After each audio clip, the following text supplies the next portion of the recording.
Hi guys, welcome back to the channel. Today we are going to give you an update on the building codes in Jamaica. Now, as you know, Jamaica recently was hit by a major earthquake and there was no damage to the new buildings that were being built.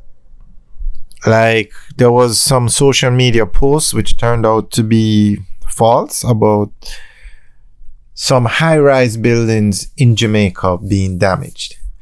So because of that, a lot of people started to wonder and think about these high-rise buildings going up in Jamaica, because recently the government changed the law habitable rooms per acre.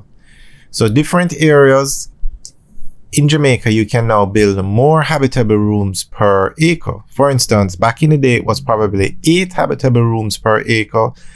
Some areas have up to 80 now habitable rooms per acre. So that allows for these buildings to get taller, because you can have now 80 rooms on an acre versus 8. That's just an example. Different areas have different numbers, basically. So Barbican might allow 50 habitable rooms per acre, while Ligani might allow 80. It all depends on the area. So with the buildings getting taller, a lot of people were thinking, after the earthquake, read the building codes.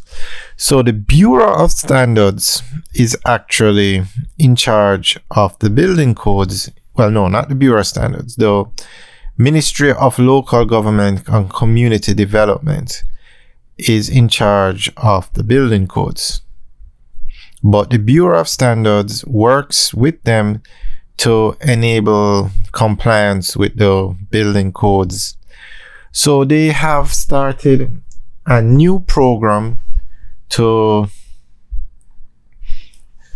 the Bureau of Standards Jamaica is facilitating stakeholder training to ensure building code compliance. So because the buildings are getting taller, the building code was updated in 2018. So we're going to go through an article that gives more information on what's going on, read the new building code and the training of people to enforce the building code. The Bureau of Standards Jamaica is working to strengthen the country's disaster resilience by training more stakeholders to ensure compliance with updated building codes. Building codes are standards and regulations referenced in the Building Act 2018 and implemented through the Ministry of Local Government and Community Development. Director of Standards at the BSJ, Julia Bonner, informed during a recent Jamaica Information Service think tank that stakeholders are being trained through a partnership with the University of Technology, Jamaica, under the Disaster Vulnerability Reduction Project being implemented by the Jamaica Social Investment Fund.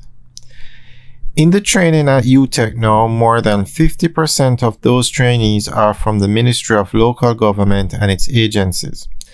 We are supporting the training, and then when the training is finished, we are going to ask that persons in entities be retrained. And in that retraining, we will be monitoring to ensure that these officers have the knowledge and competencies. The 9-month training program commenced on October 30 and with an intake of 25 participants at UTech and covers several different building codes detailed in the Building Act 2018. Right now they are doing the fire code, which is one of the 3 codes being sponsored through the project here. There is a small residential code and the big building code, and the training will continue into other smaller codes, the director said.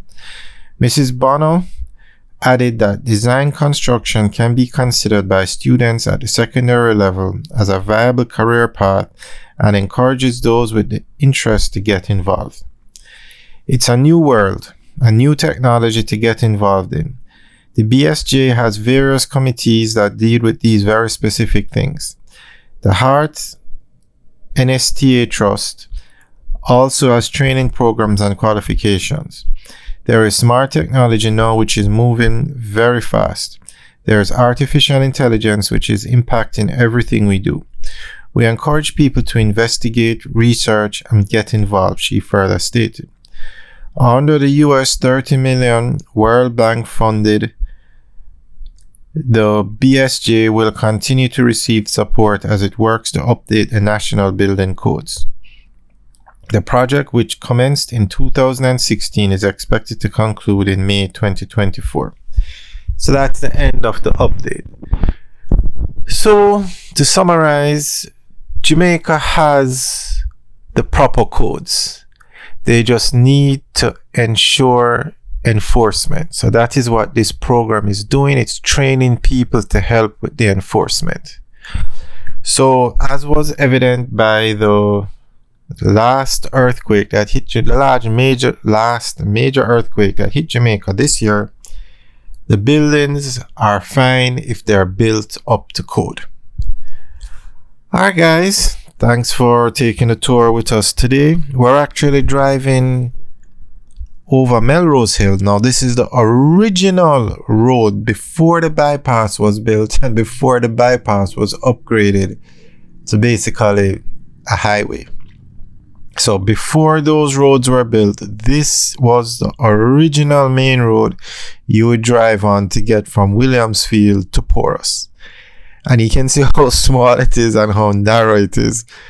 Hence why they built the bypass, to make things move a lot easier and quicker. But it's good that we take a tour of these roads so you can see where Jamaica is coming from, and then you drive on the highways, you can see where we're heading. Alright guys, thanks for taking a tour with us today. Remember to like, share, and subscribe. Have a good day.